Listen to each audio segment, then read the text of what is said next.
Hey, very good morning, good afternoon, and good evening, wherever you may be. My name is Sean. I'm Alex. And this is another episode of Coaster Kings Radio. Today we're doing something a little different. We are doing a virtual walkthrough of a park we hold very dear, Six Flags Magic Mountain. It's located in Valencia, California. I lived next to the park for 7 years? For a little bit, like 10 minutes away, and then like 2 minutes away on Magic Mountain Parkway. Yeah, we actually lived on Magic Mountain Like we could Parkway see Viper and X2 and stuff. from our parking deck, yeah. Yeah, so the park is, that's actually where we met. So long story short, in 2016, that's where Alex and I met. So we hold the park very dear. We figured, like, family let's crest, do something about the park. Let's do something focused on the park. And so we came up with the idea of like, okay, we're going to do a walkthrough. We're going to just kind of talk about how the park has changed a little bit, like throughout our time of visiting and my weekly visits for 7 years straight. And also, kind of how things maybe compare to the rest of the world and how they deserve some praise for that. So we are going to start that journey with you guys today. I'm excited. I just love this park, even though there's always that rough period once in a while. But mad at this park sometimes. But that's because we love it so much. But then I love it so much, and I just want what's best for Magic Mountain. I mean, for those that wonder how much we love it and how much we do care, is we have tattoos of Magic Mountain, right? Yeah. So like, on our 1 year tattoos. anniversary, we got Viper and Ninja tattoos because those. We hadn't done in Santa Clarita Valley, so local. They were actually kind of excited when we got them. Yeah, because they were like, "Oh, wow, this is wild." Yeah, like, but like a good kind of wild. Yeah, yeah, it was fun. Yeah, so it's a good day when you can surprise the tattoo artist, because they've seen everything. Totally. They were like, we're getting roller coasters from down the street. Yeah, they were like genuinely excited and about that. And they were like, "Oh my god, I grew up riding those!" Like totally, so cool. Especially Viper Ninja because everyone knows those. They're classics. Those are like the millennial special right there. So I guess we'll just start with the parking lot. That's a pretty rough place to start. They repave it once in a while. And I'm saying that because the parking lot's located not that close to the entrance. So I think everyone knows the Magic Mountain hike. It's so weird. Oftentimes you park your car like further away than Scream, and then you have to circumnavigate the entire park all the way up to where Viper is to get inside. Something that we'll touch on, I guess, a couple times on this podcast. It's like, I can't believe they designed this way on purpose. With with the lake we used to be there, and then the lake, and it's funny because the parking lot went through so many changes too, especially when Colossus was added. There was no need for them to put the entrance of the park where it was if they were going to have the parking lot. Dude, where it is. I feel like the entrance should be where Scream and Twisted Colossus are. Yeah, I feel like they could make a really cute little entrance. I mean, it would be right in the middle of the action, but. I think it's a nice corridor into the park. They could literally shoot the gap between Twisted Colossus and Scream and create enough a new space to build real estate. Oh my god, it would be so cool. Yeah, they could literally build the entrance plaza. So Magic Mountain, if you're listening, I think that's a great place. And they could still keep the old entrance too. It's that would be the Hurricane Harbor entrance. Yeah, and it could serve as like a secondary entrance on busy days. But I understand why it's all there because you got the ticket booths there, you got the classic entrance there, you've got the entrance to both parks, so I get it. But just like from a drawing board perspective of this park, I'm amazed that the entrance is where it is and where the parking lot is. Yeah, because no other park really does it quite like this. I guess it kind of just comes down to the fact that the parking lot was built when the park opened. It was already in that location, and the park was a little removed from the parking lot, but I think that was on purpose to kind of give that sense of separation. Yeah, because it wasn't until Colossus that stuff really started getting close to the parking lot, especially with what was that lake called again? Mystic Lake, and then having no Colossus yet, there was quite a bit of like distance between rides and the parking lot.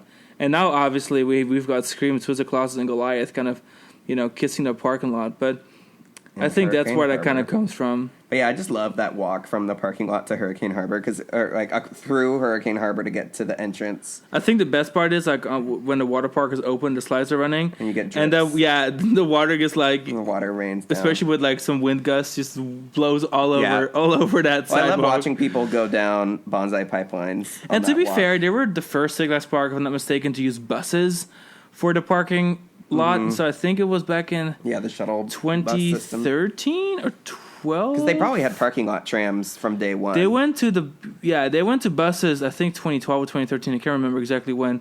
It was 2013 because they had a full throttle bus, but they hadn't opened Full Throttle yet when they made the decal, so it was like the renderings instead of the actual pictures of the ride.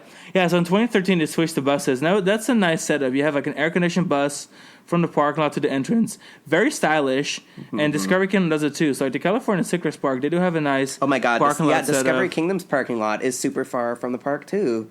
I don't mind it because I feel like the lake, it's so cool. It's beautiful. So that view of Discovery Kingdom from the parking lot is really lit. Yeah, without further ado, we walk from the parking lot to the entrance of the park, and the first thing you see as you approach the entrance, you stare at the two mega arrows, X2 and Viper, and then you take a quick right and you face that classic. Yeah. I don't even know. Is it like 70s or 80s? Whatever that is. It's very 60s, actually. 60s even. Because the park opened in 71, and all of that... I guess that was developed in the everything 60s. That was drawn up for this park was from like 1969 and 1970. Okay, that makes sense. I mean, even the Sky Tower was completed, I believe, in 1970. Makes sense because the Sky Tower kind of served actually as I love seeing pictures as a selling point of like the Sky Tower being completely erected and the rest of the park's just dirt. Yeah, if anyone's wondering what the story behind the Sky Tower is, it's a weird place to start. But Hugh Hefner, the Playboy guy, Hugh Hefner. Yeah, I don't know. Just call him Huge Hefner. He probably is a huge Hefner, but like your Hefner is so huge. Anyway, he erected a giant Hefner, and Hugh Hefner erected. Well, he was planning on erecting a giant Hefner and building a Sky Tower, but that obviously was way too large. So then, the New Holland Company, which is a local developer in the Santa Cruz Valley, who also built Magic Mountain, they just bought it off of him. And they built it at Magic Mountain, and so they could showcase all the land their housing was going to get built from the theme park, while also establishing a regional landmark. Having that and it really is the landmark icon still. Was important for people driving along I-5. The park is real close to I-5. It's probably the closest theme park to I-5, really. Yeah, and it was the park is a direct result of I-5 being built because it was fairly new. But yeah, so we get inside, and then I find the entrance.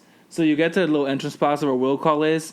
After security, you've got on your right-hand side Hurricane Harbor's entrance. On the left side, you've got the entrance to Magic Mountain. Classic setup when it comes to the gates. They have a bit of a classic the dueling, touch to them. Facing gates are kind of cool. But they have this old... Yeah, the steel... the steel, wrought iron, painted.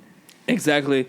I think it looks good, but I find the direction in which it faces a little weird. I guess that if there's ever an opportunity to make the entrance face forward, where you head towards Full Throttle first thing, that would be kind of nice. I kind of wish that the Full Throttle food and kiosks and stuff, and I kind of wish they would demolish all of that, because if you look at it, we're looking at it on a map right now, and look at how perfectly head on the Full Throttle Plaza is. It's literally perfectly centered in front of the entrance to Magic Mountain, except that you have to make a question mark Maybe shape. Once upon a time we'll see a grand reimagining of the entrance, because that's been buzzed about. And there's also this this weird walkway that they have open during Fright Fest and stuff, which was originally how you would get to the metro station. Which is good, though, because that's a place for 3 mazes, and I think it's important to kind of have that special event space there. And it's got those bathrooms there that you can access from either inside the park when that walkway is open, or outside the park next to Will Call. Yeah, and I remember this being a normal part of the park when Flashback was still open, and the build. It's so crazy. The entrance for Flashback and stuff is still there. We're still finding uses for it. It's just cool that they used the Flashback maintenance building. Yeah. And made it into a maze. Yeah, I will say Fright Fest is a good event. They do a good job. Same with Holiday in the Park. Yeah. While we're talking about events. Yeah, that building that they used the Flashback over. It was Flashback overflow queue, and it was actually older than Flashback. It's been there since the 80s. Well, and while it would be cool to head straight towards Full Throttle, I think the current entrance is still kind of neat, because it is neat. It's not in your face. It's kind of a pleasant entry, and then when you eventually make that right turn, once you get into the little Main Street area past the funnel cake shop, you face the Valencia Falls, which is just the fancy name for the fountains, where you have Revolution's loop and the giant turn around the fountain, and then you've got the final helix of Tatsu right above it. And I think for a park that's so coaster centric, that's a cool entrance, because the first coasters you see once you're inside the park are two really notable record breakers from their time, a super classic looper and the world's tallest, I think, flying coaster. So I think it's a cool setup, and it kind of it kind of blends modern and classic, and I think it's a good spot to start. And you have the carousel there, and it's all cleaned up pretty nicely. Now they've got, the new Revolution relaunch thing. Also, I think back in the day, like the way the gift shop is set up, it was like the original exit gift shop, where like you could file through that gift shop and then completely exit out of the park. Yeah. Like when it was first set up, so it was almost built. I've seen them use it as like in, a really busy one-way days. valve, where like you enter around, like with the ice cream shop and like the flag stores and stuff. But like the Bugs Bunny shop was like the original. It's funny. Mejiban has 2 massive gift shops. Huge. In fact, the chain's largest gift shop is the Six Flags Emporium, which is located. You hit it head on when you walk in. And another cool thing is, when you walk in, if you keep going straight, you hit the Locker Center, which has that classic like Baja California vibe, and then it has like the loops of Viper right above it. So to be honest, Mejiban's entrance can there's many ways of looking at the entrance, but I do find it very classic also, feeling, and it doesn't bother me at all. The positioning with the picnic area is really, really nice. Yeah, it really is. For special events and stuff, having the special events area right at the entrance of the park, and such a lovely asset that's like tucked away. Yeah, especially with like the hillside, because there is a steep drop off, that goes up to Viper next to.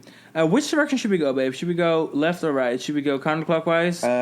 Or should we go clockwise? If we were literally in the park, I would go to X2 first thing, but X2 is close. I think that's a good way to finish this. Okay, well, let's head towards Full Throttle first. You already mentioned it a little bit. We'll go to Full Throttle. So used to be Logjammer. We miss Logjammer.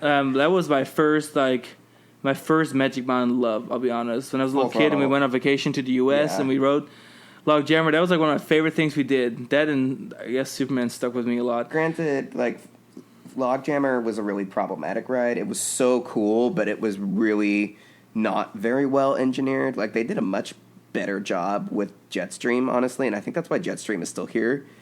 And like because Jetstream has like the circular station and stuff. Like Logjammer really struggled. Logjammer was very ambitious, and I think that it being a terrain, Log Flume kind of killed it too. Because when you got that first big drop, you would immediately go into some sort of S turn, into that turn, and then have another drop, and it was I still remember it. Yeah, it was wild. And also a problem that Magic Mountain had is that the pool for Log Flume was for Logjammer was elevated over the next area over, which was Bugs Bunny and and a big Golden Bear Theater area. Or I think they called it High Sierra territory. Yeah, the Golden Bear. Yeah, the High Sierra. Like kind of around like where the big giant redwood used to be that you'd walk through. Exactly. So what happens, and if you know the park, you kind of like walk down. It's probably the lowest part of the park. Yeah. So what happens all the time with Logjammer is that something would happen with the lagoon and it would overflow and it would literally just like flow straight down like a waterfall into High Sierra territory, and that was a common issue for the park. Yeah. And the maintenance costs for Logjammer just weren't worth it, while still having a log ride elsewhere in the park. Ride in the park, yeah. So I understand why they got rid of it, and I think Full Throttle is a crowd pleaser. Yeah. It's like for me it's middle of the pack, but I love what it did for the park. I was super stoked when they built it. The loop gimmick is cool. I'm surprised I haven't seen it since. Because like riding on the inside and outside of the loop, that's really cool. The closest we've gotten is the Intamin one in Guangzhou. Sunac, yeah. Where it's an inverted coaster and a sit-down coaster, like a racing ride. In the same loop, yeah. Technically racing. But I think Full Throttle is a neat ride, and I like what it does for the park, and it has a terrain aspect to it. It uses the tunnel that was already built in the hill. So it goes underground. Yeah. So after all, it's a good reuse of several attractions. I missed the Metro so much because it was so cool, but I also understand that it's a hard sell. There's still pieces of it around the park. Yeah, there's still little. Yeah, right around Superman. Yep. Has over by Swashbuckler, there's a piece that's really obvious. Yeah. But yeah, I think it was cool that they built something that reused that infrastructure set up for the Metro, and I think they absolutely used it to the fullest by stopping the riders there and then launching them backwards, and they really got their mileage out of that tunnel that was built. I think so too.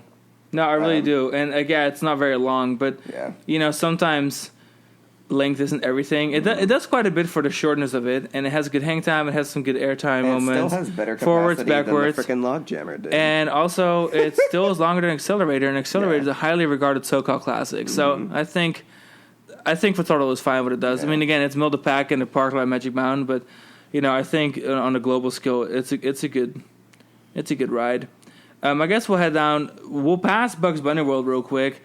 It's a good kiddie area. They cleaned it up though, like definitely did. In 2014, they gave it like a huge relaunch. It took out the giant tree, which is good because the tree was like falling apart, and there was like always like bees inside. Like I don't know, it was like it was a mess. So I think Golden Bear Theater is kind of cool because they still use it for like events steep. and stuff. I don't know, maybe that's just like a classic 70s thing because it's an old theater. Yeah, it's original to the park. But like it scares me to walk in there. I feel like I can just tumble down and die. We'll do that. But it is cool how they set up the queues for the stadium because I guess back in the day it really used to be used a lot. Mm-hmm. So if they ever want to use that existing infrastructure to build like a Star Flyer up on that side, I'm all here for it. Like a High Sierra Star Flyer. I think you heard it here first. Might be the future home of a Star Flyer. I would love a Star Flyer there, like a 450-foot one or whatever. God, that would be terrifying. Like a third tower on the skyline. Oh my God, could you imagine riding that and then you see Superman go by and go up? Dude. I would cry. I think it'd be great. But you don't like those rides. Too scary for me. But I think the kiddie area is fine. I mean, it's nothing spectacular, but it's clean, and that's good. Their mix of kiddie coasters is actually kind of great. So they do have a good mix. They got 4 of them. They've got Magic Flyer, which of course none of us have ridden it because comes from Beverly Park. Super old ride. Super old. Way older than... and to be fair, the only reason it still lives on, and Magic Mountain deserves credit for this major classic, is because they don't allow adults to ride. Yeah. And you know what? That's why it's still here. That's why it's still operating. I gladly give up the credit for that. And then there's Canyon Blaster, which opened in 1999. It was a fierce little ride. It was a much-needed additional kiddie coaster for a park that had a kiddie coaster that adults physically could not ride. So this was, like, necessary in the whole, like... Well, you can actually ride this with your child. And then it was a big gap. It wasn't until 2011 that they opened Roadrunner Express. And then Roadrunner was cool because that was like a true family coaster. Rescued from Six Flags New Orleans, was meant to be placed next to Deja Vu as a relaunch of the backyard side of the park. Mr. Six dance coaster. But then eventually was delayed from 2010 to 2011, opened as Roadrunner Express. Clean. They did good landscaping. Station's funny because they started building air gates and then they just stopped. And so there's still like 4 air gates that were never installed, and then like little holes in the ground. And it's cute. Like they've got like scenery and stuff around. Oh, totally. Yeah, the theming it's good. They did a really fun job. Impressive. And I guess I think that was where Yosemite Sam's High Sierra Falls was, which that was such a funny thing for them because those are like the traditional like regional park wet dry slides. They opened in 1993, and they face Hurricane Harbor, and so then people were confused. Yeah, and then 2 years later they added Hurricane Harbor. So, like, I rode High Sierra Falls when I was a kid. Like, maybe one thing of High Sierra Falls wasn't, like, literally touching on a water slide. The water park. Because there is literally a slide tower that's right there. Yeah. And then people are in Hurricane Harbor thinking, like, where is this water slide? Like, how do I get to this?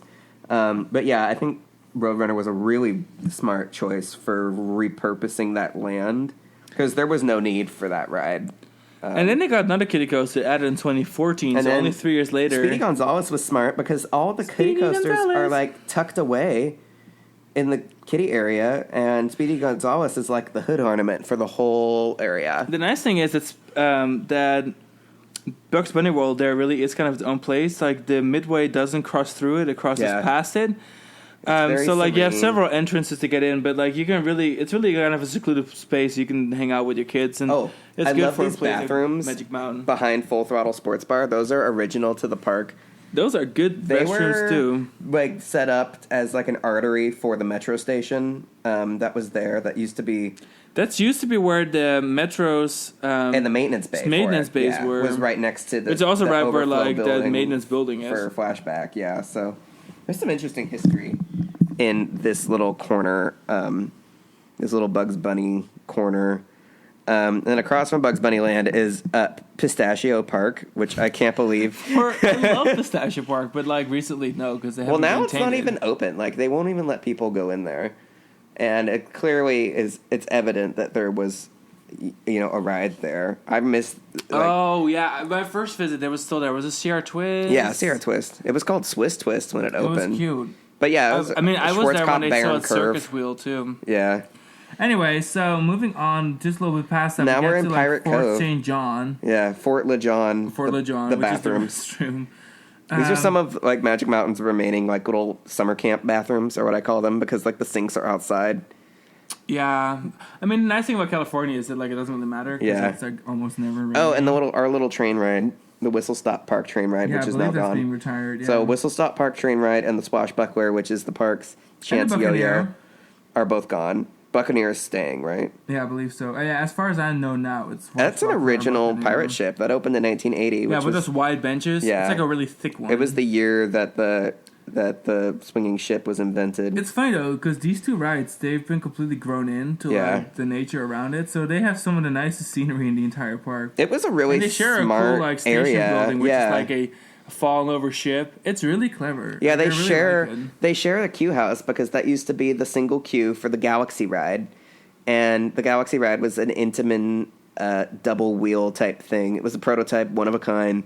Unlike the other double wheel type rides that Intamin built and like the triple wheel. That's why the yo-yo plot's so big. Yeah, that's why the plot, you can see it on Google Earth. That's why the plot for it is so massive. So much. So and like you can even see like the queue building for these two rides is just like a single building that they divided down the middle when they added these two rides to replace the double wheel Galaxy ride. And the Galaxy was cool because it moved like in a scrambler motion. Each wheel was actually 4 small wheels with 4 baskets.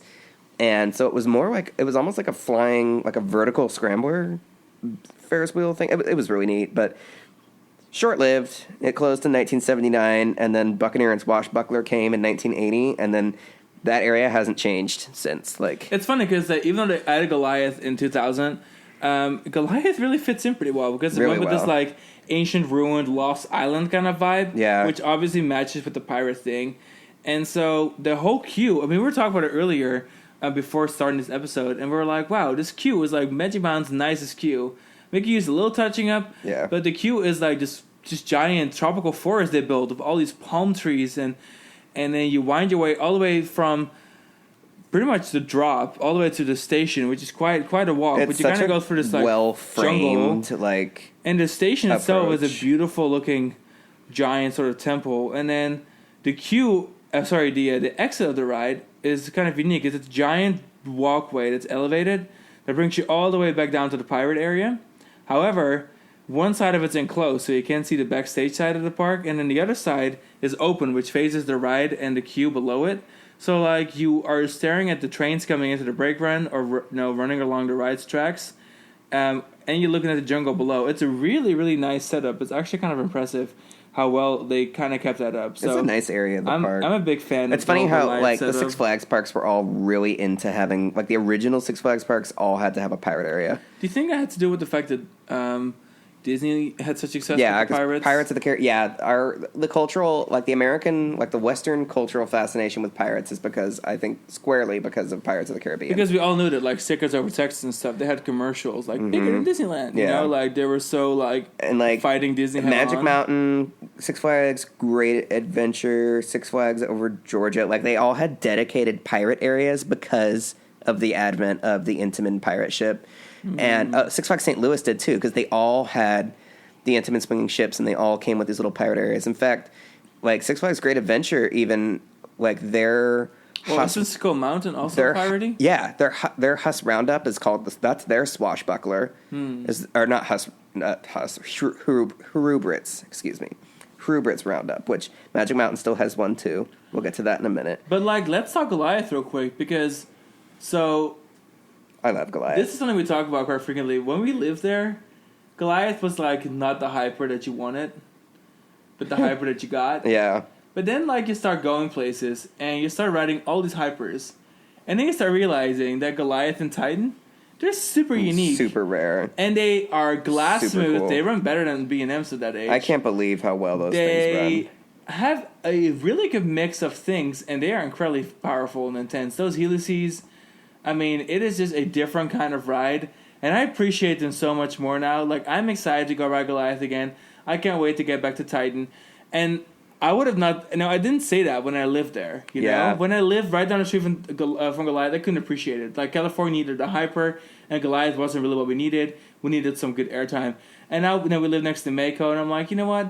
Mako is a lot like all the other hypers. They kind of do, like, the same thing. But then Goliath and Titan are those unique Giovanola products. Yeah, and they deserve some credit for being cool like that. And the Lex Luthor Drop of Doom is also over here. That's such a fun ride. Like, it's such a fun use of the Superman infrastructure. I'd always, like, dreamed of them doing a drop tower on Superman's tower because that's what Dreamworld did in Australia.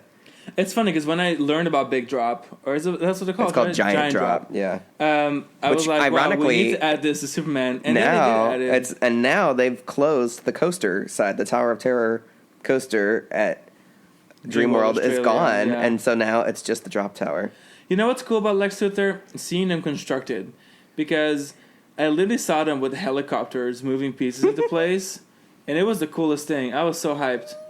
And I think that's really a great asset for the park, because unlike Zumanjaro, which is also really cool, like, these are good. I mean, intimate drop towers are good no matter what. Zumanjaro is such a pain in the ass to walk to, whereas Lex Luthor feels like it was right where... Lex Luthor has the added benefit of Superman's tower swaying easily 6 foot either way when Superman runs. Mm-hmm. So when, like, Superman comes by and you're riding Lex Luthor, and you're, like, 415 feet up, whatever it is, you are swaying. Like, you are swaying from side to side. Each side... It's a thrill. There's 2 different rides, you know? The tower, the side that faces one direction and the other. Yeah, you've got one that faces the majority of the park and like Valencia and like Santa Cruz area, and then you've got one that just faces the mountains off into the distance, and it's especially around sunset because it faces west. Yeah, it is a spectacular side to be on. So if you ever get a chance to like choose what side you want to be on, you want to choose a side facing Batman around sunset, because then you see the sun setting in the mountains and you see the layers. Really cool.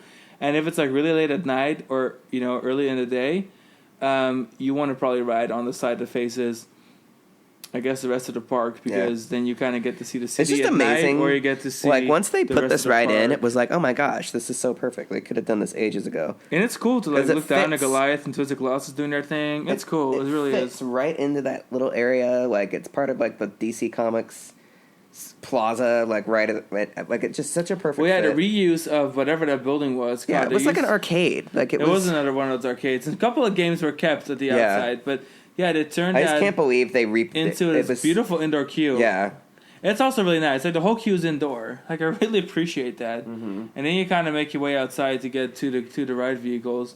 But that's a cool setup. Vegemon did that one really well. And I guess next up we'll go to Scream Punk District. Around the corner is the Scream Punk District. Yeah, you have to walk around Goliath. What a different world that is now. Yeah. But yeah, so you walk around the base of the Superman Tower and around Goliath. And it's so funny, like when you think of Colossus having been built in 1978. It was always so removed from the main It's so far away. Yeah, and it's because back in the day... It was like the attraction. Before we had Superman and Goliath, we had the Sky Ride, which Superman like definitely echoes that footprint.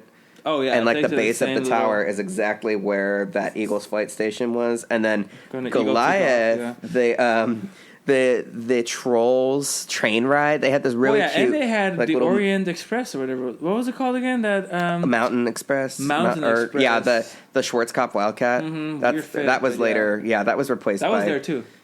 Well, yeah, that's where Flashback was. Oh really? Yeah. Oh, it might be outside. Yeah, they put Flashback right where that spot was. Yeah. But yeah, like where Goliath's lift hill and brake run and stuff. The reason growing up, before they built Goliath, I was like, why was there all of this stuff? Like, how did you have room for a 255-foot hypercoaster? Well, I always was so confused why Colossus was still so spaced out far away, midway, and then they could fit all of Goliath in between the. It's because where Goliath is, they had the train ride. Because Goliath is big fucking ride, and the train ride was cool. It was a giant thing, but then it closed in the 80s, and then it was not replaced for a really long time. Wait, is this a train ride with the Bison? No, that's a different. Because that's the one that was that's from Silicon the big Corners. Train ride in the back of the park. God, this park has been like such this park has gone through all the. They had a small miniature train that was part of the kiddie area, and then also like where Whistle Stop Park is now. Like at one point they had the antique cars, like an Aero car ride. I remember that because those were still there. It was old Granny Smith, whatever. Yeah, Granny Grand Prix. Granny Grand Prix. Granny is a character from. I'm like straight throwing apples here. Yeah, Granny. Yeah, sorry. And then Granny she's the owner of Sylvester and Tweety Bird. That's the That's. Yeah, that was still there on my first visit in 2007 when I also still had Twist, whatever. Swiss Twists. And Twist. High Sierra. Yeah. Slide Down, whatever. Yosemite Sam's High Sierra Falls. But yeah, so Scream Punk District is cool because they gave it obviously the Twisted Colossus relaunch, and is it Gearworks? Yeah, Gearworks. The show was a really cool addition. Quirk was a really cool show, making great use of that show venue. And then obviously Twisted Colossus, great ride, particularly when it races. I think when it doesn't race, I can care a little less about it, but it's still cool to kind of have the first drop twice. And having a couple different elements, and the more RMCs being built, the more this one does feel more unique. I'm fond of it. I like having the break in the middle. I like having it feels like you get to ride twice. Sven isn't here, but it's actually in his top 5, which is kind of cool. I was really we were pleasantly surprised when we discussed that in the previous episode. I love the way you were talking about this earlier when we were thinking about this episode, but like the way that Goliath is situated with like in the infield of Colossus is really clever. That trio of coasters is so strong. So I like Twisted Colossus a lot. Obviously Goliath, and then like Scream is the unsung hero. The most underrated coaster at the park. And I'm not saying that I'm a giant Scream fan because it's it's Scream, but it's pretty straightforward. I just think that Scream's location does not do it a favor. It's like way the hell back there. Even Twisted Colossus, you can ride and kind of forget that Colossus. Scream was there. Back in the day when Colossus had the one entrance and the 2 exits. Like, what's up with Six Flags putting these floor coasters at, like, the end of every midway? Yeah. Batman in New England, all the way back in the park. Medusa at the end of the midway. Six Flags. Great Adventure is way the hell back there. Scream is... like, the floorless coasters are kind of just, like, never, like, conveniently located. They never seem to... Like, nowadays, it's like they have more capacity than they can get people back there. And it's true. And it's sad because Scream is a great hood ornament. It looks cool with its new color scheme. I'm fond of it. It's just one of those things where, like, Scream is in this park with 18 other world-class roller coasters. So back in the day, how is it going to shine? The Scream Plaza, like, part of that Scream Plaza has always been there, like the entrance to Scream, because it was part of how the exit for one half of Colossus was routed. Oh, yeah, totally. That made sense. It's a shame. Yeah, we used the left. I guess if you're walking up to Twisted Colossus, they repurposed the right station and the right side exit. But the left side exit used to. But the left side and the left side exit was cool. You can even see on Google Earth like how it was plugged into the midway right here. Another weird thing about Scream is that Scream's exit is longer than Scream's entrance, like the queue and the exit pathways, which is kind of weird. But again, Scream was only added because X was a major nightmare to maintain and operate. Deja Vu. And then Deja Vu wasn't much better. We're a hot-ass mess. Here we are with like 2 new major coasters in 1 year, and they needed something reliable, so they were like, you know what? Medusa / Bizarro at Great Adventure is working great. Let's clone it. They build a slightly taller, slightly faster, but like by 3 foot tall. Yeah, they had all the information they needed. And they just like cloned it. Six Flags had so much just luck to have something with floorless coasters by the time they went with Scream, because obviously they were the first floorless coaster, and they used Great Adventure's layout because it was a solid layout. It lent itself really well to that location. Discovery Kingdom, they had a huge hit with Medusa, and they were like, we can literally do this at Magic Mountain too. And I think Scream is cool because Scream is such a massive looper. It just doesn't get the recognition because it came after the other loopers, and Riddler was already a thing, and so it doesn't get the recognition, but it's a massive like ride. A couple years later, they built Tatsu. Like, it was so, like, Scream is sandwiched by... It's like the Forgotten Coaster. Major. It's sandwiched by, like, the 2 most iconic Magic Mountain coasters, X and Tatsu. Like, it was a tough act that it had to follow. Totally. And then it was followed up by another tough act. And it had one of the coolest color schemes. Like, I love this color scheme. I love this logo. They did everything right. It was a good fit. Yes, it's a parking lot ride, but at the time, it's what Magic Mountain needed, and now it kind of just exists. But I do want to give it a shout out for existing, and I love it. I call it the pass holder special too, because I feel because if you're a pass holder and you feel the VIP Diamond Elite Pass member, if you feel like if you feel like going to Magic Mountain and you know it's going to be busy, but you still want to get a ride in, like where you don't have to. Yeah, unless they're running one train in winter, which doesn't happen too often for a 3 train ride. Scream is the ace in the hole. It's like that's where pass holders go when they just really. I like to draw a Scream and Silver Bullet parallel based on the fact that they were built within a year from each other, and they kind of have similar dimensions.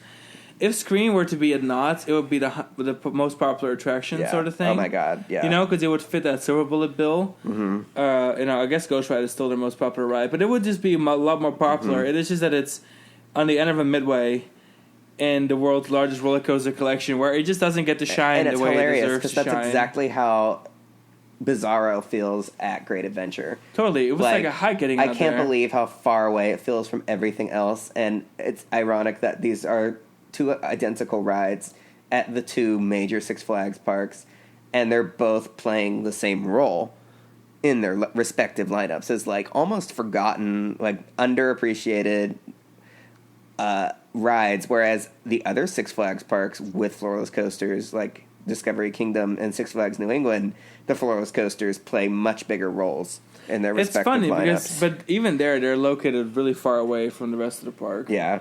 The only one that's really a major role and like a decent location is Krypton Coaster, and I still think Krypton Coaster is technically the furthest entrance of a ride away from the entrance of the park. Yeah. There's like no winning. These floorless coasters are all located like back in the day, away. Isn't that wild? When these coasters were being built, they were like an opportunity for parks to like draw people all the way through the park and get them all the way to the back. Yeah, that's how Medusa feels at Discovery Kingdom, but also at Great Adventure. I remember the year Medusa opened at Discovery Kingdom and like walking to that ride and like the convolution of like you'd enter the park and then you make that U-turn, you go up and then down and then you make a left and you go all the way back and you're like behind Kong, like under the first drop over by the boat, and like there's the entrance to Medusa. It's like you like do a total like you do like a whole walk back tour of Medusa at Discovery Kingdom. It's funny because like entrance. Great Adventure and Discovery Kingdom share so many like similarities there, where like the entrances compared to where the rides are, there's like this giant like walking around thing all the time.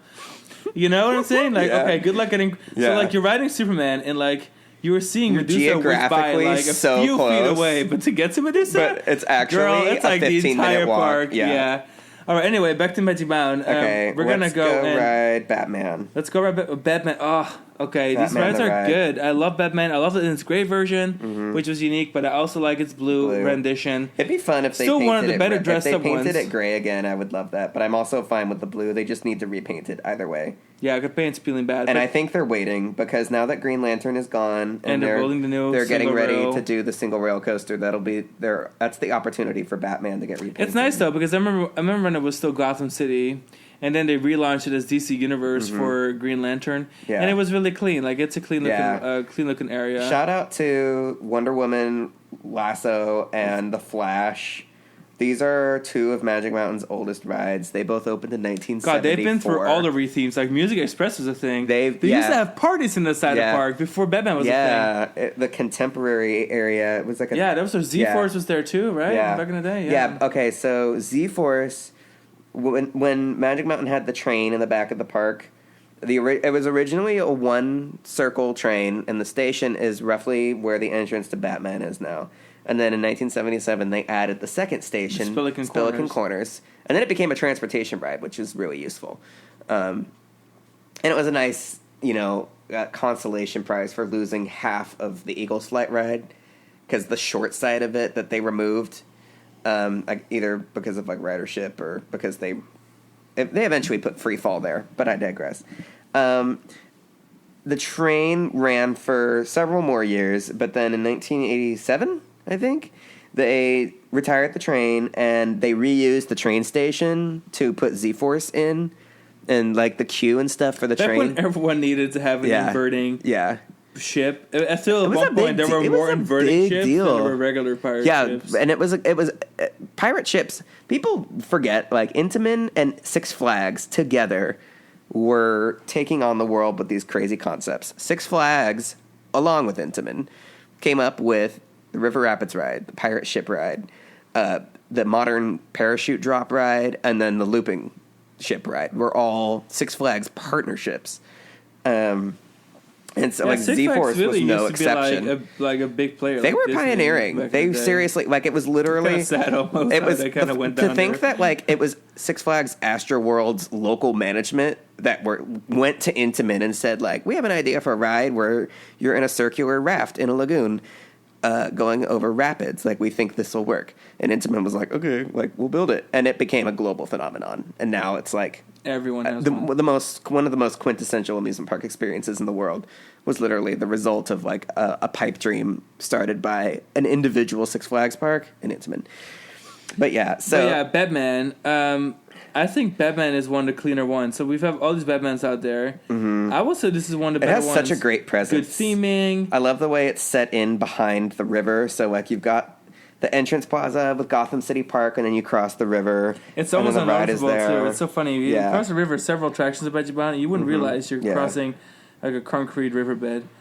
I guess I'm really fond of this one. I think. Yeah, like Z-Force was only there for like 6 seasons.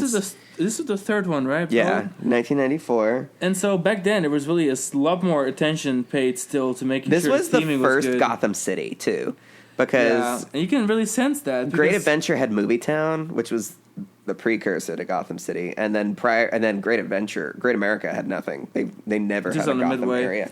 But if you look at later ones like St. Louis and Circuits Over Texas or even over Georgia, it's a lot more bare. You know, there's no theming. There's no like Magic Mountains. Really is the had nicer the perfect one. Setup. And I think it's still my favorite Batman clone. So shout out to Magic Mountain for that Batman clone. And then so when they demolished Z-Force and the train station just to build the entrance plaza for Batman. It was kind of. I feel like they should have relocated Z-Force because it was still fairly new. Like it was 1993. The entrance plaza right now feels like it's just part of the area. And then, it doesn't really feel like an entrance plaza. And then next to it was where their Schwarzkopf Enterprise was. That little corner of the park was Magic Mountain trying to I think a big complaint I guess about Magic Mountain's early years was that they just simply needed more rides. So that corner at the park had the Electric Rainbow, which is now Wonder Woman, and then the Music Express, and then they had their and the vibes were honestly awesome. Like if they were to pull it off again now, it would totally work. And then the Schwarzkopf Enterprise, which was later when they retired the Enterprise, it was around the time that they retired Z-Force, and then that area of the park, like they closed that little corner off for a little bit, and then I think they used it as overflow for Batman and some other stuff. I mean, there was like scenery and stuff set up like left over when they put Green Lantern in. I don't exactly remember the story. I'm not gonna lie, Green Lantern did have a pretty good queue though. Green Lantern was cool, but it had they built these scenes inside. Well, yeah, it was this. They built it the same shortly. Like when they built it alongside with that movie release in 2011, and then with Lex Luthor the following year, they had a nice moment there where they really seemed Was the movie release? Yeah. So they built it the year before the movie. There was a moment where they were actually they seemed to really care about the cues and stuff again. They kind of go back and forth. Well, Magic Mountain has a pretty decent history of it because we'll get to Apocalypse later, but obviously that's still maybe their also our Battle for Metropolis has a better cue than the other ones, doesn't it? Does it have a pre-show or something? Well, yeah, it has more pre-shows. Yeah. All right. Anyway, so I guess we'll move in that direction then. So then we've got Tidal Wave. Yeah, we have our boardwalk area or whatever. Yeah, the boardwalk area. I still think that this should have been DC because then it would have combined all DC rides together. But I digress. The DC Carnival. Boardwalk is a pretty decent theme, especially since they still have Tidal Wave. Which I'm so happy. Is the ride that always lives on. I love Crazanity.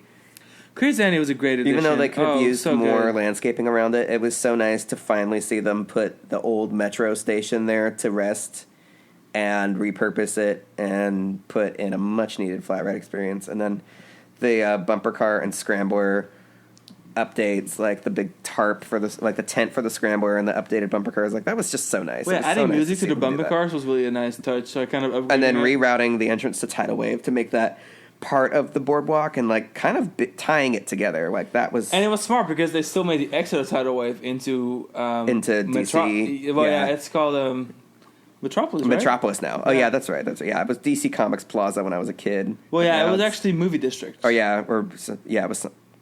It was the Movie District. I remember that very, very. That was later. All themes of movies. Yeah, that's why it had the gas station and stuff, and that's what it had the whatever skyscraper theme. I remember rock climbing when walls I went to the first time I went to Magic Mountain was the year Riddler opened, and at the time they had Gotham City and then also DC Comics Plaza, and Six Flags St. Louis had it too. Interesting. I only remember it as Movie District. Because their DC Comics Plaza was literally just where Mr. Freeze is. Maybe it was Movie District because of the stunt show. I don't know when they added that, but they had the Batman stunt show and the maybe theater. I could be wrong. I just remember. I think it was always Movie. I just remember it distinctly being DC Comics Plaza, but that might have been short lived. I don't know. But yeah, so obviously, tidal wave is tidal wave, and I'm just happy it still lives on. It seems to always defy the odds. I really enjoyed my ride on it. I rode it once in 1998. It's one of those ones you don't get too wet on, and I like that. I rode it in 98 and then again in 2018. So I've ridden it once every 20 years. See, I've ridden a lot more than that. And I really enjoyed my ride on it. Riddler is the real star. There's rumors that tidal wave is being demolished for the new coaster, doubt it, but they already it's in the concept. They went through a lot of trouble to keep it. It's like it's in the blueprints and stuff. Yeah, so blueprints that we're not supposed to have. So yeah, Riddler. Yeah, Riddler is the reason for the season. I mean, Riddler is litty titty. Riddler is litty titty. Riddler is literally perfection. Love this ride to death. One of our favorites in Magic Mountain. We always rank it usually in the top 5 in the park, and I think it's because it's not just a phenomenal layout, which it really is, because, you know, having the old freefall there, it shaped its layout to, like, cross over it and stuff. Oh, my God. I miss freefall. So it made for a more unique layout than the other ones, and it is compact, but it runs really well still, and the queue is awesome. The station has, like, the Jam in Ecuador song, and they have the lasers, and the whole production is cool. The queue and exits are phenomenal, because you wind around the entire ride. We have Lex Luthor now, I still miss freefall, especially that paint job they gave it. Oh my God, it's funny because like cool. In the end of the day, when we look back at really old park rides at Magic Mountain, they had the Superman Tower kind of like they put these flags on it. They literally just used the Superman Tower. They used freefall to like model their render of the Superman Tower. And it's just funny to me that now we have Lex Luthor, so like in a way, freefall lives on in the fake freefall. You know, I love the way like so they had the decorative.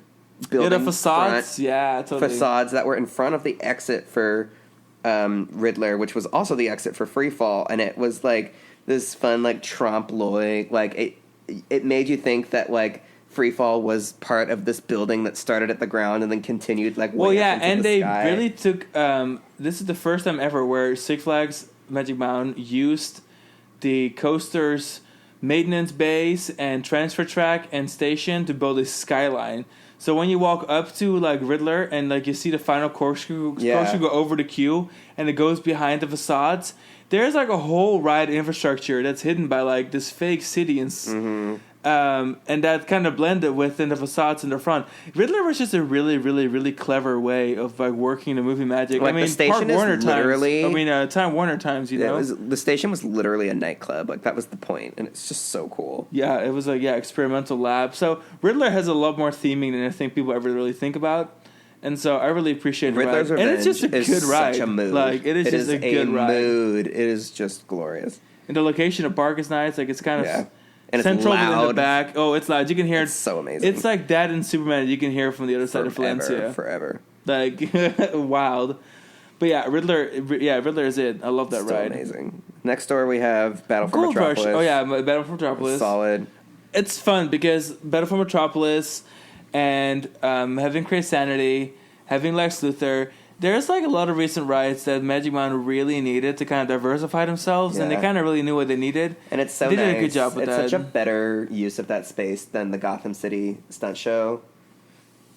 I feel like that was. I mean, the best purpose that served was being the Aftermath maze. I think my favorite Magic Mountain maze ever was the original Aftermath. Using that stadium and all the sets going through the town, so that was cool. Mm-hmm. But then Gold Rusher, which is still one of the best Mine Trains. Gold Rush is great. It's such a fun layout. Everything about it is just phenomenal. And the trees, like I know that they had to cut down some of the trees inside of the helix. I think the best asset is that it combines a lot of different things. So it has a cool scenic turn around where it used to be Lockjammer and now is Full Throttle, which is kind of impressive. And then it has a pretty high speed moment. Like sneaks right underneath Superman. Under Superman, where you just hear like the Superman's catwalks like shake. The second lift, like that ride is so well paced. It's got like these. It's got the multiple brake runs throughout the ride, but they're elevated so nicely. Like the ride. Well, yeah, it's a really pure terrain mountain mine train. Really holds its momentum. And then you have the finale where you have that high speed helix, and then it leaps into back the little up into airtime the hill brake up. run. Yeah, it's a good ride. It's just a great ride. I love the serene like Japanese music when at the very beginning of the ride, of the coming down from Samurai Summit. Should we pop into Samurai Summit now? Yeah, let's go to Samurai Summit because so we mentioned Superman a couple of times. Escape from Krypton. Super fun. You know what? We both rode it first when it was still forwards. Mm-hmm. And I do miss that giant free fall backwards. Yeah. Because, it never went up as high as it does now. But I also really like actually seeing what's going on below us. Because right now, when you're riding it backwards, you see the whole park flashing by as you're going backwards. And then when you're up there, you see the whole park. And honestly, it's really cool. I think it's a really underrated ride. People don't talk about it enough in the international community. Yes, it's honestly kind of mild. But at the same time, it is just something different, and it's the only one left. So shout out to Krypton. I love Krypton. I find it really enjoyable being up there and seeing the view. And they were never going to get a great rate of acceleration out of that launch. So the smartest way. It was like the first LSM coaster. It's old. The fact that like turning the trains around, because you really can only launch people so fast when they're facing backward. Like otherwise you'll hurt them. So it's kind of like this was a great alternative. It's like, oh well, if you turn people around, your slow rate of acceleration doesn't feel so slow. It's also this like anticipation thing where you keep going faster, faster, faster. You're just like waiting for the tower to hit so you go up. I think turning the trains backwards was a great move. It was so smart. It's a cool cue. The Fortress of Solitude. Even when I was a kid, I kind of wished that they were backward because... Well, the cool thing about these current trains is that they can technically swap out the chassis and like just flip them around. Or like, the seating. Molds flip them around so the ride can technically run backwards too, which is the biggest selling point of the new trains.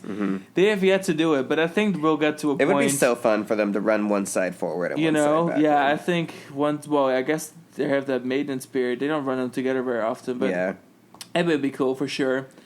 Next, when you're facing down, it's when you're facing down on that ride, it's a lot easier for them to convince you that you're all the way up at the top. Like when you were riding, but to be fair though, it does actually reach the top quite frequently. But when you're riding racing forward, it's so much more disappointing to see how much more ride there is between you and the car. They had the giant inflatable of Superman up there.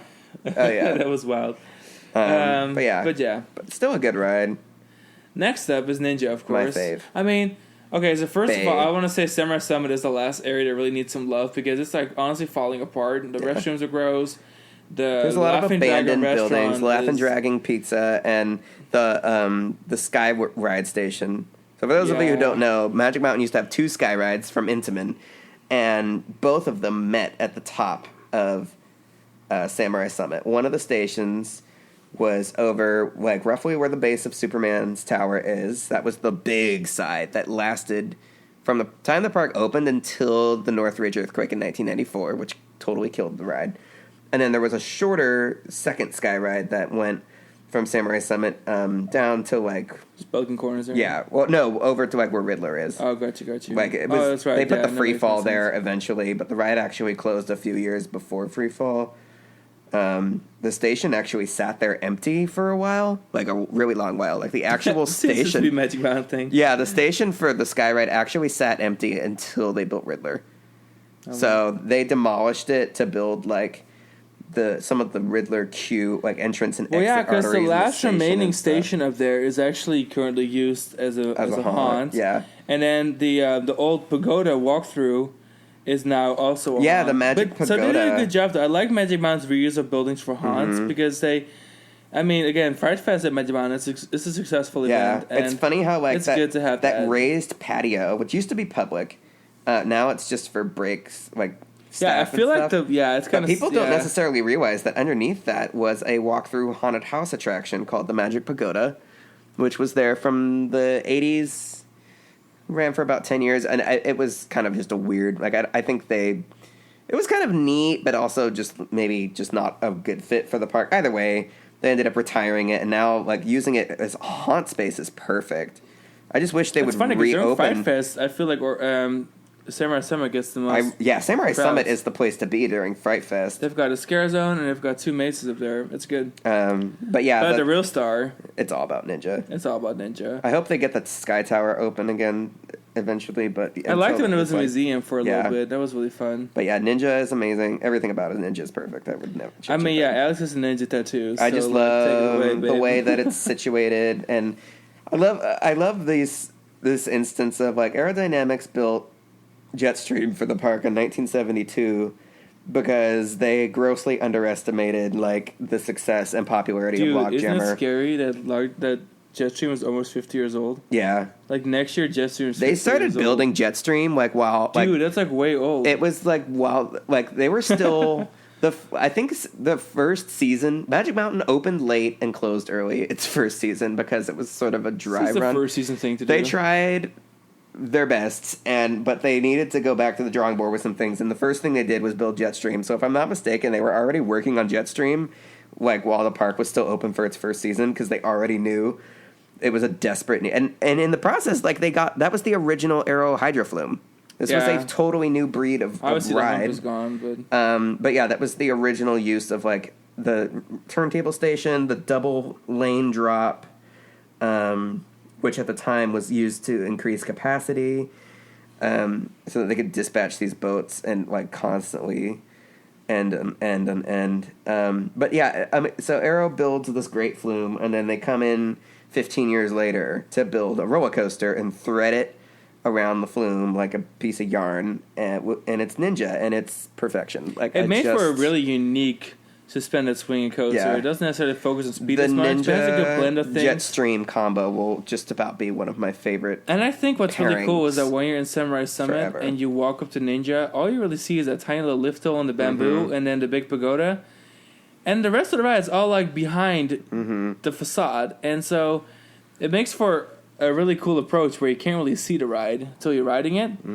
I mean, now the trees make it a little more obvious when you're in the station. Yeah. But I think overall, it's just a cool approach. And I just love, like, it was sad to see Logjammer go, but I'm sorry, but Jetstream was more important to me, personally. Yeah, I feel like that's definitely just an honest thing. And for all, and like what happened was they took the loss on Logjammer, and all of the Logjammer money and the maintenance and all of that went to Jetstream, and now... You know what? There was a popular rumor for a minute because they were holding on to the Logjammer boats for so long over by the Flashback building that there was a popular rumor that they were just going to swap out all the boats on Jetstream because they were always kind of getting full of water and replace them all with the Logjammer boats and kind of retheme it. But, so yeah, Ninja is definitely one of our favorites. I love Ninja. I can't get over it. I could ride Ninja and Jetstream just all day, Viper. nonstop, forever, and Viper, of course. But we'll get to Viper in a little bit. So let's talk about the new area of the park. Yeah, actually, so I want to say one thing real quick, is that, so technically speaking, Metropolis is Riddler and Battle for Metropolis. And then technically Gold Rusher is part of the boardwalk still. So Gold Rusher is part of that like stretch of boardwalk. So you have Gold Rusher and the Scrambler and stuff, and all of that is like this little strip. It's all the boardwalk. Parallel. Which like I kind of get that it's its own like major walkway and it's its own major theme. Yeah, Metropolis. But then on the other side of the midway, you have those Metropolis themed restaurants and pub, which is it's a cool pub. And then, but then you have Jetstream, and Jetstream is like kind of the lone wolf now because technically it's not part of the boardwalk, but it's also not part of the underground. So Jetstream is like literally not part of anything. Jetstream has and it makes me sad. Jetstream, like that's the perfect boardwalk ride. Like why is it not themed to the boardwalk? Why didn't it get like relaunched? Has always defied categorization because it has never really belonged to any area. I hate that for it. Well, it made sense at Cyclone Bay because like a bay, you know. It was sort of default integration for Cyclone and it's Bay. Right next to the go-kart, so like it will make sense because that's, you know, Cyclone 500. But yeah, anyway, so I really hope that maybe, and this will never happen, but I hope that Magic Pound would like retheme Jetstream to be a little more coastal themed, to be part of like the boardwalk, and maybe give the boat some love and give, you know, the whole setup some love because that ride really needs a little bit of attention. But I have faith that they'll keep investing. But they've been always investing in it. It just opened the other day. Like it wasn't ready for opening day, but it did open a couple days later. And that's the whole reason of recording this episode is because Magic Mountain just reopened after over a year being closed. So like, yes, we are celebrating that. And of course, I don't know if we were expecting this episode to be less than an hour, but of course it's Magic Mountain, so it's like surprise. Yeah, we're really going through this. It's not easy for us to like speak about Magic. I thought we were doing really well on time, and then I looked and I'm like, oh crap, we have so much rides left. Actually, an hour, and we still have several rides left. But well, next up, West Coast Racers. Without any further ado, Underground is a really good. Is cool. Yeah, they needed that. The LA themed idea was cool. Obviously with the tacos and like they did a pretty good job making it all locally relevant. needed. Like, all of the old Spillikin Corners stuff that was demolished, like, they really needed that. And what wasn't demolished, they repurposed, and it works out. The go-karts, with the roller coaster completely suspending over the go-karts, really cool. Like, very expensive way of doing things. Even from Google Earth, like, look at this support structure. It's like a work of art. Yeah, the support structure of West Coast Racers is by far the most. I mean, leave it to Premiere, because they always do the most when it comes to the spaghetti bowls. Or like Mr. Freeze. Exactly, they do the most. Or like Speed the Ride, where like the single vertical support with like this giant tripod-looking support structure for just. And it's no different for West Coast Racers. Yeah. That's cool. I like West Coast Racers. I like it too. Force Racing is nice. I'm not the biggest Premier Train fan, but I will say this ride is a perfect addition to Magic Mountain. Oh my god, yeah, they could have done a lot worse. Like, it is a lot more thrilling than it looks. It is lengthy. It is good for families, but also it's a good ride. Like, I like it. Where Full Throttle sometimes feels too short and not like people when Magic Mountain announced Full Throttle, people wanted more Maverick. Right. Well, there was a rumor, and I guess always dangerous to have rumors. But. So I think the things that people wished were different about Full Throttle, and the number one complaint about Twisted Colossus being the racing issue. It's kind of neat how Magic Mountain was able to learn from both of these attractions, and with West Coast Racers, I think they gave... It's so funny. That's like the only park in the world that has two Mobius sort of roller coasters. Quasi-racing coasters. There's only 2 theme parks in the world with roller coasters that have high five elements.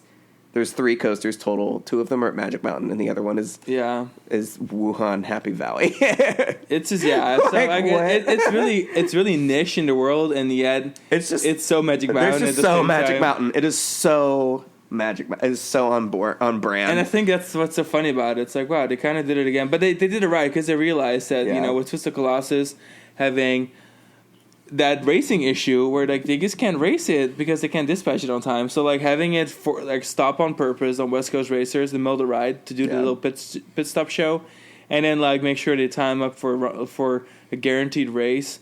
That's just talk about a satisfying ride too, because just like Twisted Colossus, you feel like you get so much ride for your queue.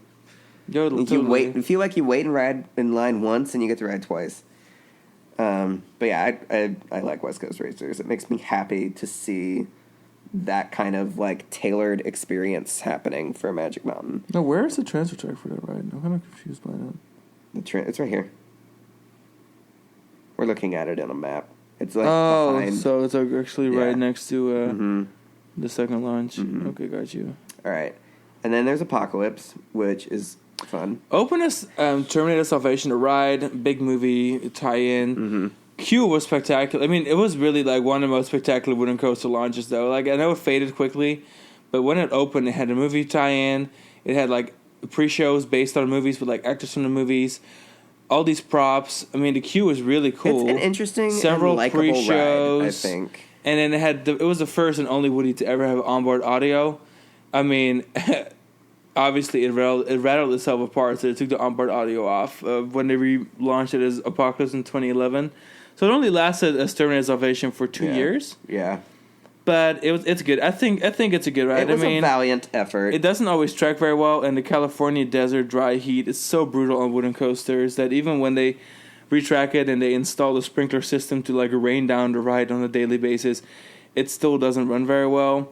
But I think the layout is fun, and the more GCIs we ride, the more we realize every GCI is very different, and it's the same for Apocalypse. It's really a really different ride to the other ones. Apocalypse. Like, it's Tunnel City, dude. They integrated the first tunnel, under and several flybys, which is cool. It's situated. It has one flyby through the station and one flyby through the exit. Yeah. So like, it's a really compact, very smart ride. It's really disorienting. Like the back half of that ride, really, you go through that tunnel and come out, and it takes me the entire rest of the ride to like figure out what's happening, like where it's cool because I feel like the first half of the ride really kind of focused. It almost like it has like a cyclone-ish layout to it, and then you kind of like all of a sudden start making your way all the way to the other side of the ride plot, and you go back and forth, and there's all the steaming, and there's tunnels, and I do like the ride. I must admit, it's got a nice fun presence. Because it's not that big and it doesn't do a whole lot compared to maybe some of the bigger rides at the park. But it's good. It's really a good combination to have that and West Coast races back there. It makes for a solid area. It's such a good ride for Magic Mountain. Like, Magic Mountain will always need a wooden coaster component, and, like, I'm glad it's Apocalypse. Especially with Colossus gone, yeah. Yeah. All right. Well, now we're going to teleport to... there's a really long walkway. Rapids Camp Crossing. to Rapids Camp Crossing, up the hill. Home to Tatsu.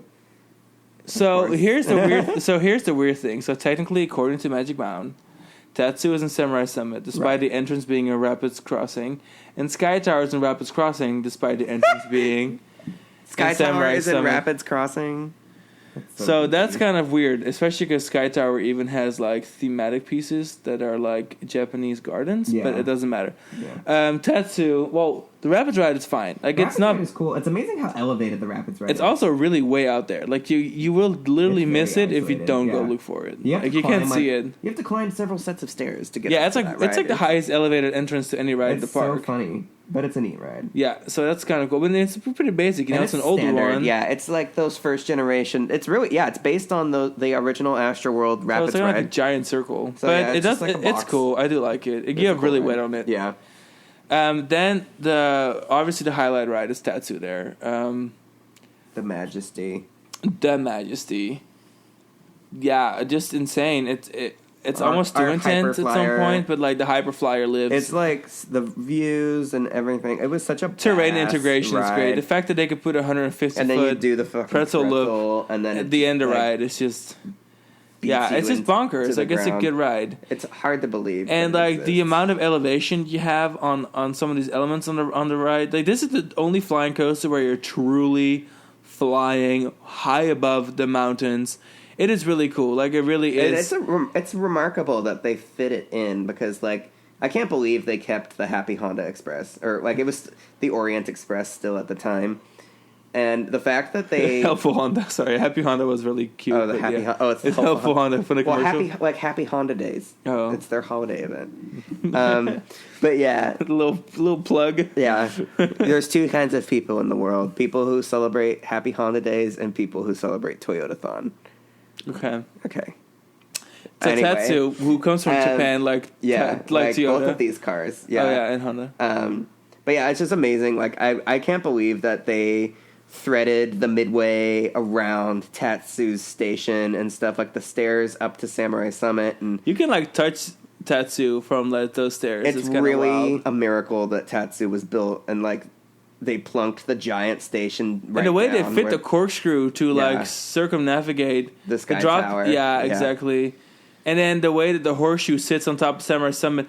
I'm not gonna lie. If you haven't ridden Tatsu, guys, and you listen to this podcast, it's very intense, but it's super spectacular because it's the only flyer. We've done almost all flyers in the world, right? Yeah, I think we have. This ride's a work of art. It is the only one that really is a terrain like flyer where you are hundreds of feet above the ground. Yeah, literally looking off into the distance and over the mountains and the terrain. It's spectacular. I love that ride, even though it's a little too intense for my liking. I do love that ride. Also, it needs a paint job, but leave it to Magic Mountains and make it the hardest coaster to paint because of its terrain location, and you need to cut trees, and then make it the most easily fadable coaster colors, which is yellow, orange, and red. Like, it's amazing how much there's still log jammer bits up here. Oh, totally. Oh, yeah. Because when you ride Gold Rush, for example, you see a bunch of the pieces. And then like there's like some track up here. It's probably still visible from. Yeah, Tatsu. They took a lot of care threading Tatsu around the log jammer, which is easy to forget about now because like log jammer's been gone for so long. But it's amazing how much they allowed.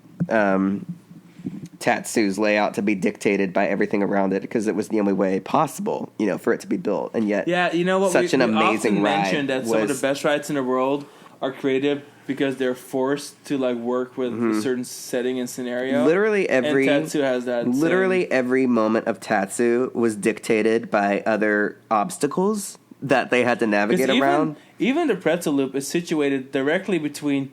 A piece of Revolution and the Helpful Honda Express and a service road. So so they just fit it in this little slither of land. There was really no room to do anything other than what they did. Which is why I think that the turn underneath the Zero Giro, like the high speed, like overbank turn, right and then before leads the pretzel, into the pretzel, is so sharp cool. because they had to fit they had to just fit everything in the way they did. Yeah. So great ride. Yeah, Definitely super special. Should be on your list. Next, we'll talk about the ride that interacts with it the most. Yeah. A classic ass Revolution. VR, I don't care for it, but I do love that they went ahead and kind of redid the trains. Any excuse they could give themselves to redo the trains and get those dreadful shoulder harnesses off. I have to remind myself, no matter how frustrated I might be having when I'm having a Six Flags day, if something pisses me off about operations or whatever, like, I can get really bothered, and then I stop and I take a breath and I think about Revolution and how they saved that ride from itself after that was deep. 25 years of hell with those shoulder harnesses that never belonged, never had any right to be there. And it's the fun thing about Revolution is that it's, the first coaster to have a vertical loop look successfully. And the fun thing is that the coaster is really, like, technically it's a Jetstar speed racer. Yeah. And so it doesn't feel like any of the other sports car loopers really fabulous, besides Super Duper Looper. Yeah. It feels like a giant family coaster that they just put a loop in because they could.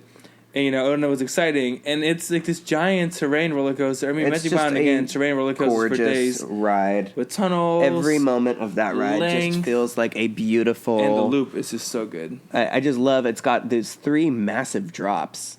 I think the straightaway into the loop is our favorite Before thing. the straightaway into the loop. The straightaway into the loop was just awesome. That ride still packs a punch. That straightaway into the loop feels like a little gravity-powered Schwarzkopf shuttle loop. Where instead of a weight drop model... Which, let's be honest, like a weight drop model shuttle loop does not feel more powerful than just going down Revolution's ramp into the loop. The ramp is just so classic and fun. It's the only coaster that has that ramp. And it's got that underground tunnel where it then pops out and goes through the loop. I mean, the cool thing is when you thread through the loop, you are facing X2 and Viper in the distance. Mm-hmm. It makes for a really cool kind of like scenic little curve. Yeah, basically like Revolution still has like one of the best ride layouts ever. It's just such a beautiful ride, and it's funny to think that it's actually closer in relationship to like the Whizzer at Great America than it is. It looks like the Whizzer, but with like cooler trains in the loop. It's literally technically a Jetstar 4 extended looping speed racer. And then they came out with their looping coaster product line a couple of years later. With like thicker track for Six Flags. Yep. Next up, I think I'm getting really excited time for our grand finale. So the grand finale consists of 2 rides. 2 rides. We'll start with Viper. Bay and Other Bay. So Viper's obviously my favorite. I've got a Viper tattoo. That's still, I think, the coaster I've ridden the most in the world. This little info? So the location marker for Viper on Google Maps literally says Viper, 188-foot roller coaster with 7 loops. As like the subtitle for the entry on Google Earth. I don't even know where to start. So like Viper is just Bay, obviously. Super underappreciated, but I think people are starting to understand more how good this classic is. We are looking here at a phenomenal first drop, a solid ramp up into a loop this time around.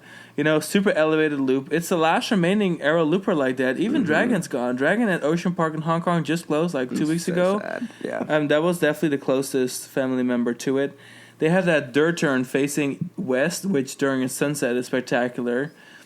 The loops are just super intense. The whole ride layout is technically still terrain based. It's just a really good classic looper. I love Viper so much I could cry. It's one of our favorites. God, last time, I'm not going to lie, last time we went to Magic Mountain was right before the pandemic hit, and they were filming some sort of television thing on Viper all day, and it was closed. Yeah, we missed it. I was so bummed. Especially because Viper was closed for a couple of months when we moved from California to Florida. Mm-hmm. So, like, I just haven't had a whole lot of Viper the last couple of years, and it makes me sad because the last time we rode it was... It's been like 2 years since we rode in 2019. Yeah, we went over for like a couple days. Yeah. But we sessioned it. We had some great rides. February 2019. We also rode, of course, X2. Mm-hmm. X2, I think, is still the most notable coaster in the United States. The bread and butter. And I still think it's the park's. Yeah, it's super expensive to maintain. It's a crazy operation to run X2, but I still think that's the park's most notable coaster. Yeah. And I think the general public is more driven towards tattoo, full throttle, twisted colossus, that sort of thing. But I think that the true roller coaster fans and the true park fans, X2 is just it's like a household name in the area. People know X. People know X2. People talk about it. It's truly just out of control. Truly the greatest roller coaster asset in the Western Hemisphere. It's generally just really good. It's unique. It's just no neat. one would do it again. It's terrifying. Yeah, we'll never see one in the United States, if ever again. Yep, and I think that's just Magic Mountain's. Like, that's Magic Mountain's true hero, and they add really cool additions since then. Yeah. It's one of those rides where, like, they added it, and then when they relaunched it with the music and the sometimes working fire effects, they got to the point where it was just a staple. No matter what they were going to build since then, it was never going to be X2, and I don't think anything is trying to be, because X2 is X2, and it's a really great representation of Magic Mountain pushing the limits, really pushing the limits, to create, along with Arrow, it was definitely a joint venture, that product. But yeah, I think that's Magic Mountain's, like, the Magic Mountain coaster. I think that's, from having the first coaster with a vertical loop to having X2. It's just the quintessential it's just a Magic Mountain thing to do. It's the most Magic Mountain-y thing. Yeah, it's totally. The roller coaster Perseverance built. They were so determined. And I think, like, I think if they had ever thought to themselves, like, God, is it worth the trouble that we're doing this ride? Like, the years and years of struggle and, like, relaunching the ride. And now, 20 years later, like, the ride is 20 years old now. It's crazy to think that. Now it's like, oh, gosh, how could we have ever thought that it wouldn't have been worth it? Because after 20 years of service, it is still that bitch. Totally. What a way to end the episode. Just so you know, X2 is that bitch. X2 is that bitch. Forever. But yeah, I enjoy doing this little tour around Magic Mountain. Yeah. We should do some more parks in the future. Kind of going back and thinking about this more depth. Because sometimes you just take your parks for granted, especially if you live next to one for 7 years. Yeah. And you go like several times a week. Seeing everybody cry happy tears at Magic Mountain after 384 days of being closed. I'm living vicariously through these people because we love Magic Mountain more than we could really adequately articulate. Right. So yeah, thank you guys for joining us on this virtual tour of Magic Mountain. Enjoyed. If we forgot we didn't forget a coaster. No, that's why we had the map pulled up. That's right, because there's so many coasters. I was like, we need a map. We know this place forward, backward, upside down, inside out. I've literally spent more time than any other park in the world. Just in case. Yeah. Just don't want to forget anything. But yeah, so everyone go visit Magic Mountain if you're in California. It's finally open. It's California residents only right now, but we know a lot of our listeners are. So go get your roller coaster rides. If you're in the state, don't hesitate. No, if you're in the state, don't hesitate. Go get some rides at Magic Mountain. Go ride X2 and Viper for us. And then we'll see you guys on the next episode. We'll catch you next time. All right, bye guys. Bye.